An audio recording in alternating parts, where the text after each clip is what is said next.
I was actually just taking a drive and I found ironically, a local newspaper, and I went through it. But you don't hear it as much today as you once did, but there's a saying that today's news is tomorrow's fish and chip paper, which pretty much referred to both news only being current as in the here and now, but also the actual newspaper, once it would be read, would be discarded with an equal amount of speed, being used among other things as the outer wrapping for fast food, including fish and chips. Well, Courtney Wines from Hepworth has found a very innovative way to use discarded newspapers, specifically to create some very, and I mean very, impressive artwork, and he's joined me in the studio to discuss this. Danny, a very good evening to you. Good evening. Thank you very much for joining me at this time, Thank you for having me. Oh, no, it's my absolute pleasure. And I'm just sort of looking around at some of the art here. And I mean, I have been doing this show. This is the 5th week. And I've never said to folks listening to the show to go to my Twitter handle. But I'm going to tell them to do that because I'm going to be taking some photographs of some of the artwork now. So go to Twitter at Mucha Marapa, MUCHA. MURAPA, and there's there's not much of a message there, but there's a photo, and there's going to be a couple more because that is all newspaper. Now, when I actually turned around and had a look at it, and I said to you, "Come on, Danny, I mean, is this?" So, just tell me about it. Tell me about how this all came about, including the background information. It pretty much started as we were looking to have an extension. And I had a spare 6-foot by 4-foot canvas just sitting in our shed, which needed to be demolished in order to make room for the extension, which was going to be our bedroom. And because my wife weren't having it in the house, it was just too big. I decided, let's just do something on the canvas for our bedroom. After a little while, it was throwing around ideas. Nothing really came about. Went to bed, slept on it, woke up in the morning, and it was a bit of a cliche, but it came as a dream. I wanted to use newspaper to create some kind of artwork, and then the picture that was in my mind was of an elephant, mainly because of all of the things that are going on to do with elephants and a lot of animals, especially the endangered species. And it was a case of, how could I use this newspaper? And it was, I'm going to use the columns. I'm going to use all of the words, the columns of writing to create the skin, and I would use what they call the headlines to create the cracks in the skin, just to give it definition. I finished it. It took a while. It took 6 months, but I was really chuffed with the outcome. That went proudly into our bedroom above our bed and sits there lovely. And then it was a case of, now what can I do? What else can I do? How can I push this? And it sort of went from there. Every time I do a new piece, it evolves. I'll try something different, and if that works, I might use it in the next piece. If it doesn't work, I'll either go over it with another bit of newspaper, or I'll discard that idea and try something different. And it's just been growing to the point where our walls can't take anymore. And my wife has been an absolute superstar. She has been my PA. She's been contacting galleries. It was her idea to contact the Bury Free Press, which is where I found you. Which is where you found me. And obviously, all of these things are leading to different places. So it's generally just friends and family that get to see this artwork. Well, not after this fella, right? So you can add me to that list of sort of fans that create the shop window for this. Now, there's a few really interesting principles here because I in addition to having the entrepreneur's journey where we talk about someone who's gone from here to there, this creative corner has been so important. And when I first spoke to the guys about it, and they were really into it, because creativity and innovation, this is what enables you. Yeah. And in my world of advertising and marketing, if I'm writing a piece, same sort of thing. The last thing I do before I put my head down is, this is what I want. It's almost like you're putting everything in there, and you sleep on it, and the subconscious just does its thing, doesn't it? But I mean, Danny, newspaper aside, I mean, this is some serious art.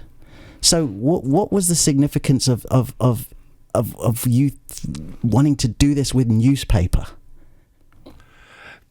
Just having an abundance of newspaper. Obviously, we use it, and it, like you say, it just ends up getting thrown away. All right, it's getting recycled, but it was more of a, especially with the whole elephant thing at the beginning. It was the fact that these beautiful, majestic animals were being slaughtered for their ivory. So they were taking something, well, the beautiful animal, and discarding that animal just for one small piece, which is illegal to own anyway. So I wanted to show that you can take something that's not so beautiful and make it something beautiful. Oh, so you were really sort of wanting to honour the species as well as it's obviously it's progressing now with other animals. The more I read about, it's just horrendous what we're doing. Yeah. So I mean, you don't just wake up in the morning being able to do. Are you an artist? Was this something that you have studied, practiced? Really? No, I've drawn and I've painted since I was a kid. I remember like sitting there as a child watching my mum draw. My mum was very good at drawing, and obviously that spurred me on. We'd sit there with pieces of paper at the table when we were younger, just drawing anything we could find.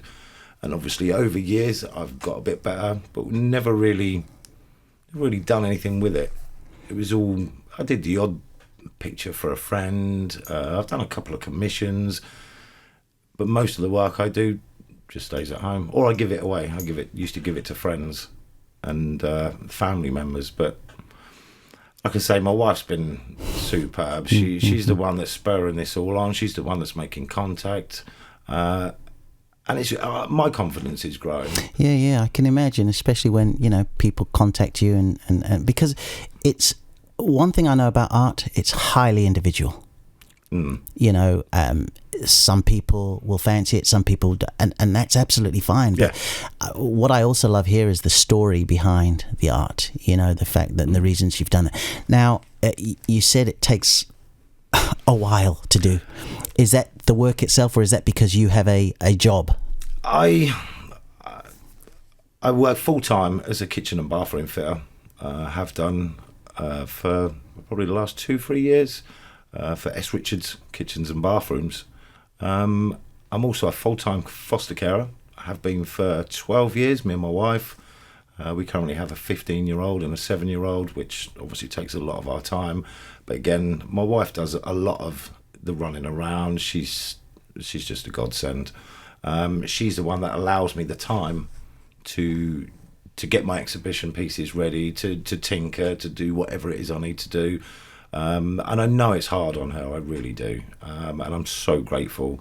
But without her, I wouldn't be producing. So how long has it been then, when you first got, how long have you been doing this? The newspaper art, it's around 2.5-3 years. Okay. So far, I've probably done 3 large pieces and 3 or 4 smaller pieces.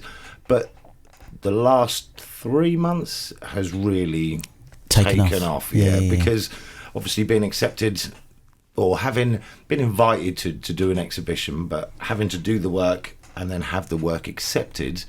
So I've had to put some effort in, and finding out that all 3 pieces have been accepted, it just spurred me on to, right, I need to do more. Go let it out. That is Oasis here on Mucha on Monday, BBC Radio Suffolk.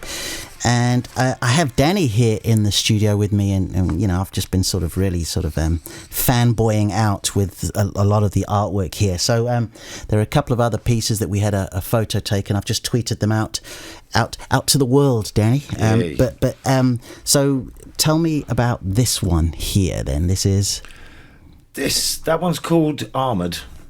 It's to do with the issues we have in our oceans with the plastic and the fact that it's killing the animals, it's killing the wildlife, the fish, it's killing just about everything because we're not really doing anything about it. And this is a turtle, right? It's a turtle, yeah. That one, I sort of mixed it up a bit. I used hole punch on the shell. So where you would normally throw your hole punches away, I hole punched newspaper and used them to try and give a shell-like appearance. You kind of remind me of one of these superheroes who just picks up whatever's lying around and just makes something happen with it. I could say it just evolves. It was with anything. Does that work? Yeah, that works. I'll give that a go.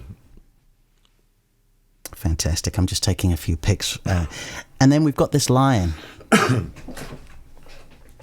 Tell us about this. That's called Hide and Seek. That one, reading about that one upset me a lot. It was about the fact that they're brought up and bred in captivity, not in all, everywhere, but in certain places, and then they're set out into the sort of wild. It's not really the wild, and then rich people go and shoot them. And because they've sort of been, they're used to human contact, they don't run away, they don't fight. And these rich people come along, shoot them, and bag a lion. And then we wonder why all the numbers are dwindling. Mm-hmm. It's just so upsetting. So with the names and the sort of rationale behind them, is this what you do? Do you sort of write it kind of like what you've done with me? Have you thought about certain ones? They'll just spring as soon as I'm either doing it or once it's completed. The name will just spring. Other times, my lovely wife, we will sit and we'll discuss. And why did you do it? And she'll ask questions, and then we'll both come up with either a name, or she'll come up with a name, and we'll discuss it and we'll decide from there. So again, it's a real team effort, isn't it? She's great. Like I say, she cuts up the paper as well for me. Speaking of which, I've got the newspaper here. So I mean, I just want to see how the process starts. So here I'm just passing over some newspaper to you. And so quite literally, you would start from something like what we're looking at. I would literally take a newspaper and I would decide what colour it is that I'm looking for. And obviously the first thing that's pointing or showing on this is the bluey greens. So I would literally just take that slab of colour there. I would then decide which part I would use, and I would tear it according to the shape that I need. Sometimes I'll cut, depending on how sharp I need them. And by tearing gives a slightly different effect. It gives you, because you're tearing it, you're taking some of the colour away from the edge, which sometimes is a really good effect. But if I'm doing black, sometimes I'd rather have nice sharp edge, so the black meets the black, and there's no gaps between. And then it will literally just be tearing it into the shape that I need it. I would then PVA onto the canvas, stick that on, PVA over the top, and just continue to layer and layer until I get the colours and shapes that I need. So you take your colours. So those colours we looked at, like the turtle and the lion, that was from colours from the newspaper? Yep, nothing but newspaper.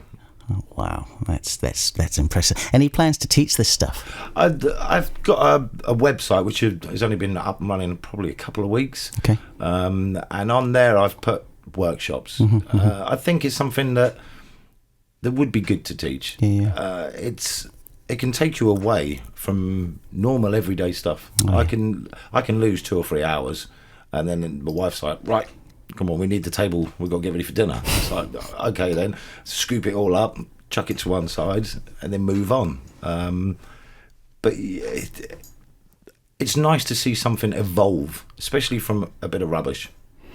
Yeah, well, I mean, and I don't mean to be overly cheesy this, but it's kind of an alchemist, aren't you? Because I mean, you look at a newspaper. I mean, how often do we see newspaper tatty thrown around, and you're able to do something like that? So, honestly, kudos to you. Where can people learn more about you? Where can they contact you in case they have a sort of commission for it, or they just want to follow your progress? I've got my Facebook page, which you can find me at Newspaper Artist. My website is www.courtscollage.co.uk. Instagram, Courts Collage. I'll make sure I find some links for those, and we put them on in the next day or two, along with your photos and things like that. That'd be lovely. Danny, I just want to thank you for taking the time to come in. You know, Thank you for having me. I reached out to you. You were really gracious when we spoke on the phone. The fact that you came in here and allowed us to sort of really help amplify it and just sort of honour the work you and your wife are doing. I'm honoured to be here. No, thanks very much indeed. Thank you.